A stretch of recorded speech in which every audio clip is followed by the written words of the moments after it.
কণ্ঠ সর্বদা সত্যের পথে। পাকিস্তানি দুষ্কৃতীরা গুলি চালিয়ে নৃশংসভাবে হত্যা করেছিলেন কাশ্মীরের বৈষ্ণব দেবী দর্শন করতে যাওয়ার সময় সনাতনী হিন্দুদের উপর। আজ তারই প্রতিবাদে বুধবার রামপুরহাট মহকুমা শাসক অফিসে একটি লিখিত স্মারকলিপি জমা দেওয়া হয় রামপুরহাট মহকুমা শাসক মহাশয়কে। এই স্মারকলিপিটি রাষ্ট্রপতির কাছে পৌঁছানোর উদ্দেশ্যে রামপুরহাট মহকুমার শাসক অফিসে জমা দেওয়া হয়।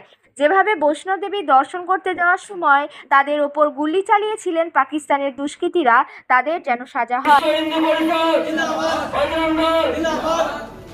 देश का बल बजरंग दल, देश का बल बजरंग दल, एक ही नारा एक ही नाम, जय श्री राम जय श्री राम, एक ही नारा एक ही नाम, जय श्री राम जय श्री राम, वंदे मातरम वंदे मातरम वंदे मातरम वंदे मातरम, भारत माता की जय। সনাতনী হিন্দু ভাইদের জন্য বিশ্ব হিন্দু প্রচার বর্জন দল লড়ছে লড়বে লড়ছে লড়বে, বন্দে মাতরম বন্দে মাতরম। আমরা বিশ্ব হিন্দু পরিষদ বর্জন দলের তরফ থেকে আমরা একটা ডেপুটেশন জমা দিলাম রাষ্ট্রপতির, আমাদের এসডিও মারফত রাষ্ট্রপতির কাছে। এর বিষয় হচ্ছে যে কাশ্মীরে, জম্মু কাশ্মীরে আমাদের মাতা বৈষ্ণব দেবীর মন্দির আছে।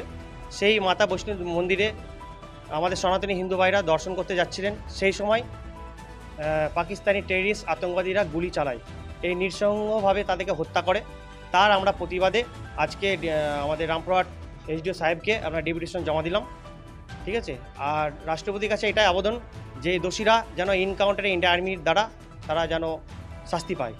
সবথেকে বড় ব্যাপার হচ্ছে যে আমাদের মাননীয় নরেন্দ্র মোদী যখন শপথ গ্রহণ করেন 9 জুন, সেদিনই সন্ধ্যাবেলায় এই আক্রমণটা হয়। ভারতের বর্ষে আজকে আমাদের সনাতনী ভাই, হিন্দু ভাইদের আজকে এই যে বিপদ আছে, কেউ নেই যে বাঁচাবার জন্য।